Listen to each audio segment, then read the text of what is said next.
қыздар, саламатсыздар ма? Бүгінгі істейтін жидо авторлық сағатым. Бұл жерде как бірінші сабақтағы қалай сіздерге түсіндірдім. Сол бағытта жұмыс жасайтын боласыздар. Сонымен бізде бүгінгі сағатымыз жидо сағаты болады. Қоңыр түсті, пигментті қолданды, краситель қоңыр түсті, екі түрді, біреу кристаллик, көрдіңіздер, пигмент. Одан кейін всплывающий пигмент, көрдіңіздер, серебро. И, конечно, тоже всплывающий пигмент, көріп тұрсаңыздар. И осындай ақ краситель. Бұл ақ красительге мен тағы да бір нәрсе қосайын деп тұрмын. Обычный порошоктар осындай қосымша аққа қосымша осындай пигмент жасаймыз. Бұл жеке өзің ғана. Может, мен тоже мына жерде пигмент бар. Может, екеуін араластыруым да мүмкін. Енді сіздердің өздеріңізге қалауларыңызға сәйкес өздеріңіз жасайтын боласыздар. Мен авторлық сағатымды бүгін сол қоңыр түсті пигментпен жасағым келіп отыр. Ең алдымен өздеріңіз білесіздер, біз міндетті түрде маскада болды.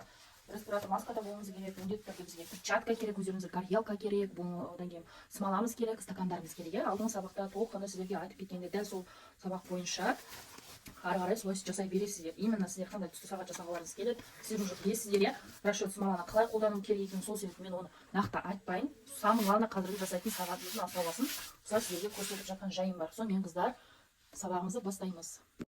Сонымен қыздар, мен смоламды құйдым, енді араластырып жатырмын. Араластыру уақытын сіздер білесіздер, уақыты 3-5 минут. Міндетті түрде толыққанды араластыруы 4 минут толық араластырған артық. 3 минут 5 минут араластыратын боламыз. Смоламыздың өзінің түрін көрдіңіздер, міне. Осындай түсіп беріп тұр ғой. Енді бұны жалғызлап тұрып араластырамыз. Мен араластырып болдым. Араластырып болғаннан кейін көрдіңіздер, мен шетін полностью грунтовать етіп алдым. Грунтым кетті, енді основа түстер бізде белый болады негізі. Бұл подмрамленный коричневый цвет болғандықтан біз ақ түсті основа ретінде алғандықтан біз көбірек ақ түсті аламыз. Көбірек ақ түсті аламыз. Одан кейін бізге қоңыр керек. Аса көп емес. Сізге керекті мөлшерді, өзіңізге керекті мөлшерді құйып аласыздар. Мен міндетті түрде пигментті жеке аламын. Мына жерде тағы да бір түс болады. Основа түстің қасында ақпен бірге. Одан кейін пигмент. Пигментте сол сәл ғана құйып аламыз. Көп қажет емес.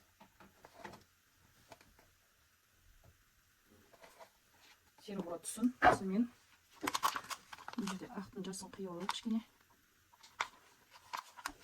Сонымен қыздар, красительдерімізді құя бастайық. Қоңыр түсті дедік. Қоңыр түстіге осындай пигмент құятын боламыз. Оған біз где-то осыған құйып алсақ.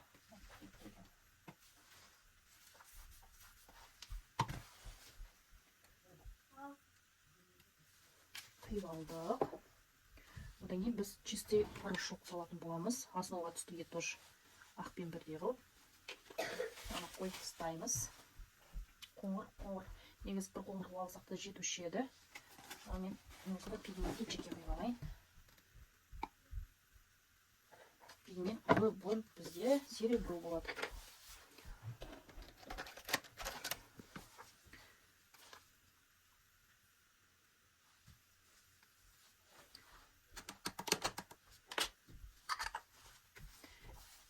Енді анаға салдым. Енді основа түсті ақты араластырып алайық. Ақтан пигмент қосамыздар.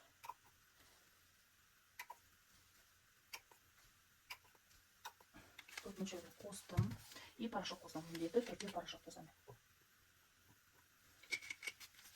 Енді өздеріңіз көріп тұрғандағыларымыздай пигмент салам. Осыларымызды араластырып дайындап алайық. Қалай болатынын көрейік. Основа түс бізде ақ болғандықтан ақ мөлшерде көп қостым, көп араластырасыздар, жарай ма? Потому что ақтан араласпай қалған жағдайда ол көрініп тұрады. Прямо ақ пигмент, ол прямо көрінеді ғой, көзге анық көрінеді. Мен жемшөжіне сел шығып отыр, қарасаңыздар. Көрдіңіз ба? Порошок негізі мен қалдырып кеткен магазиннен алсаңыз, дәл осы пигменттің бәрін алатын боласыздар. Міне ақ түспен енді пигмент араластырып жатыр. Қарасаңыздар, түс өзгеріп жатыр деген сөз. Жақсылап тұрып араластырамыз. Никогда тұрып қалмаймыз, жақсылап тұрып араластырамыз. Өйткені смолам капризный негізі. Осылай мен ақты араластырып болдым. Енді кезекті мен осындай бежевый түсінде пигмент бізде. Оны тоже жаңағы сияқты жақсы араластыратын боламыз. Көрдіңіз бе, осындай түсіп береді.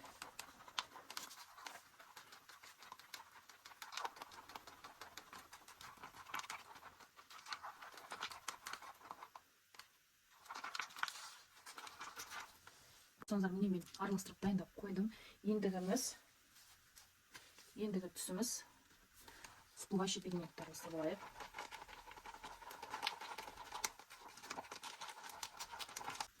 Всплывающий пигментіміз дайын. И қоңыр цвет. Шоколадный прям, көрдіңіз бе? Шоколадный пигмент прям күшті.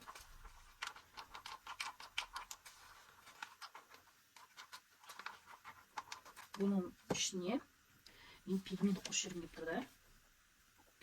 Кішкене пигмент салып араластырып жіберейін.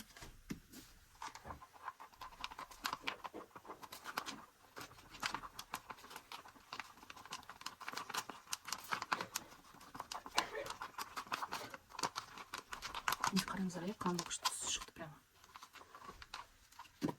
Одан кейін екінші қара қылып қара, мынаған қазір кішкене қоңыр цвет. Оған кішкене мен қара қосып жібергім келіп тұр үстіне. Алдым. Енді бізге главный керектілер түстерді қиып алатын боламыз. Сонымен мен ақ қиям бірінші, одан кейін қоңыр қиям, ортасына ғана қиям. Одан кейін серебро қиям, тоже ортасына қиям. Одан кейін ақ сары қиям да, и қара қосам. Қараға және қоңырды араластырып, екеуін бірге араластырдым. Так, көп керек жоқ тоже. Қайта ақ қиям.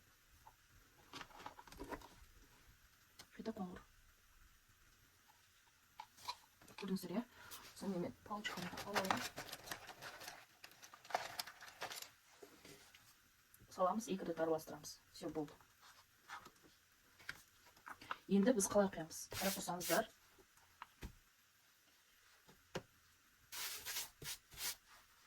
Міне осы жерде қалың қылып қиямыз да, мынаған ішке жібереміз.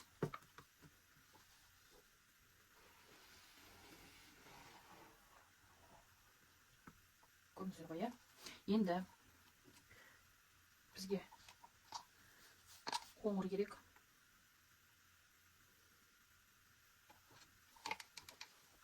Мәнеге пигментімізді құямыз.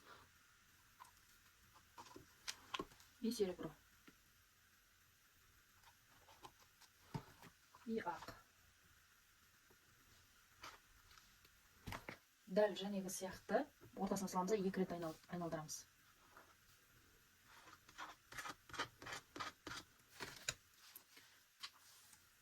Енді бұны осы жерден қалың қылып қоямыз да, жіңішке жібереміз.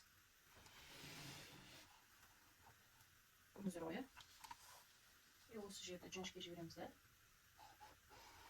Мына жағын осылай істейміз. Енді жаңа сияқты қайталаймыз.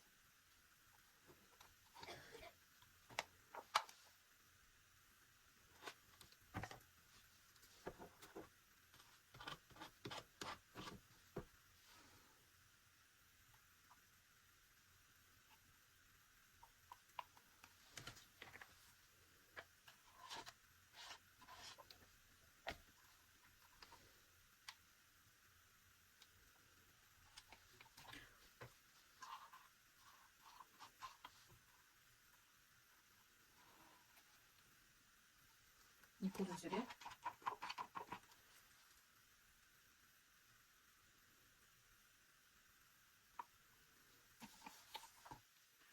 Құйып болғаннан кейін, не, ақ пен осы түс бар ғой, осы екеуін бірге араластыратын боламыз, қыздар. Ол үшін жаңағы сияқты стаканымызды кесіп алайық. Ақ құямыз. Сосын мен жаңағы пигмент құямыз.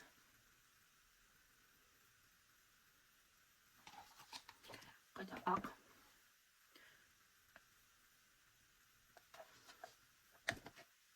Вот жаңағы сияқты тағы да бір араластырамыз и құямыз.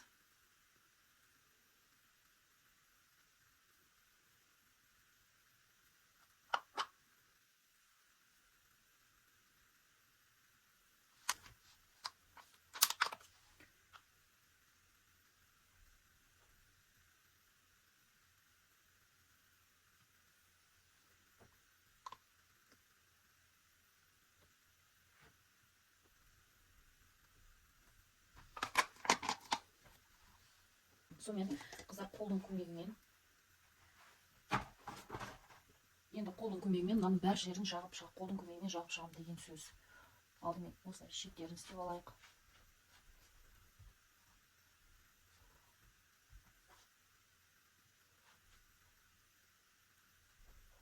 Көрдіңіздер ме, қандай күшті шығып жатқан. Бұл үстіп қалмайды, қазір біз узор жасаймыз. Бұдан да күшті узор шығатын болады бұл жерде. Оттенкаларын көріпсіздер, иә? Оттенкалар қалай әдемі шығып жатқанын.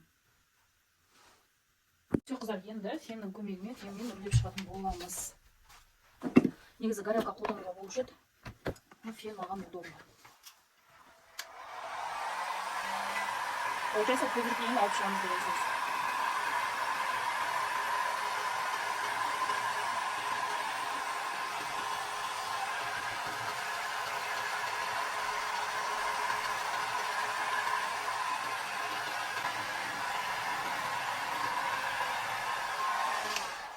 Все, қыздар. Көрдіңіздер ме, қалай шығып жатқан. Прямо оттенкасы мощный болды. Енді оның көмегімен, тонкий слоймен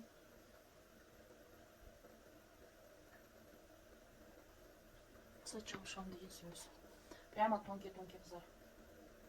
Өте жаға алмаймын десеңіздер, онда өздеріңіз білесіздер.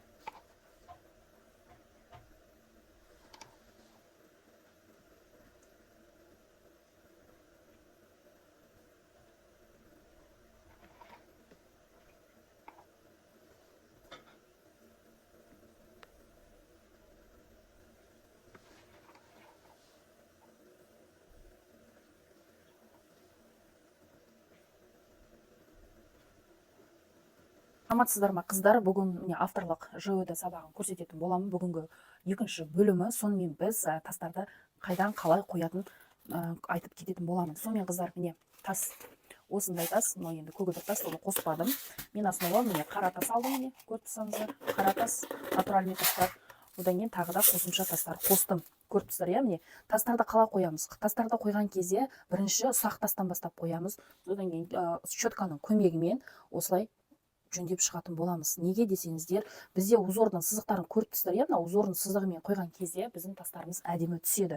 Мына жерде тағы да міне айта кетсем, міне тағы да тастарымызды қойдық рететімен, и тоже узордың көмегімен, узорды көріп тұрсыздар, соның көмегімен осылай қойып шығамыз, қыздар.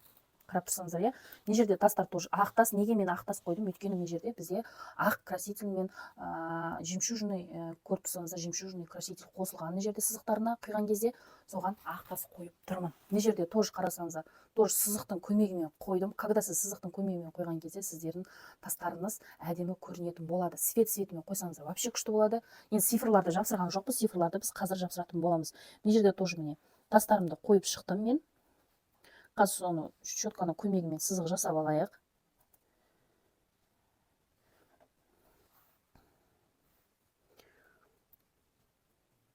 Сабақты мұқият қарасаңыздар, сіздер де дәл осылай қойып шыға аласыздар, қыздар.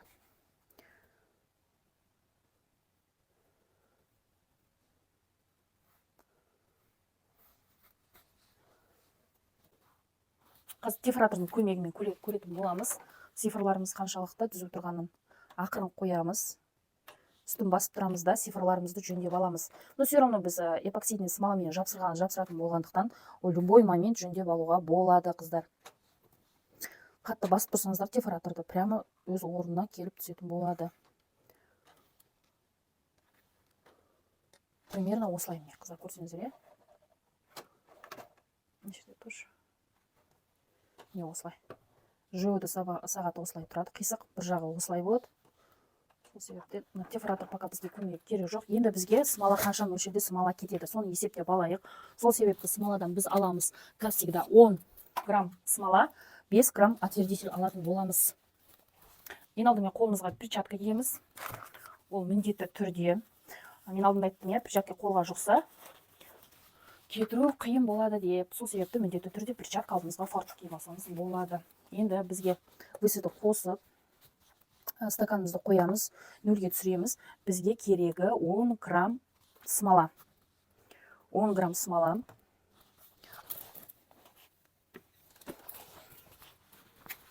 Құйып алайын смоламды. 7, 9, 10. 10 грамм смаламды құйдым, өрге түсіріп, 5 грамм отвердитель қоям. Міндетті түрде 5 грамм қоям. 2-де 1 жүрек деп айтқам алдыңғы сабақтарда мен. 5. Все, енді бұны жақсылап араластырып аламын. Білесіздер, смаланы араластыру уақыты 3-5 минут. Енді аз болғандықтан, где-то 3 минутте араластырсаңыздар жетіп жатыр.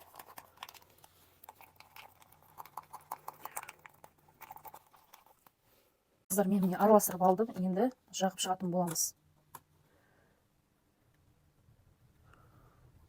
Алдында көрсеткендей әрбір жеріне жаға салсаңыздар да болады. Примерно қоясыздар, сосын кейін неменемен, цифратордың көмегімен цифрларымызды дұрыстап алатын боламыз.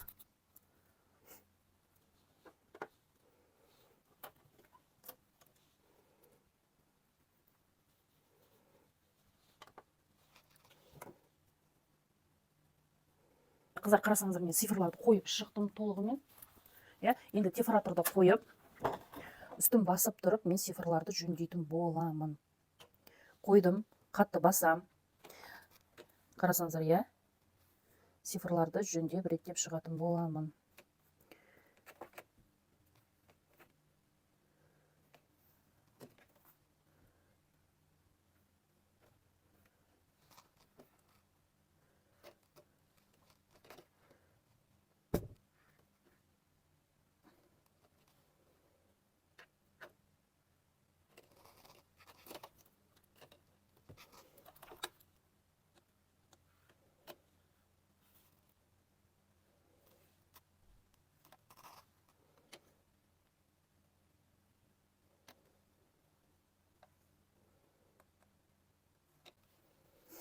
Енді көздің көмегімен тағы бір партия қарап шығамын.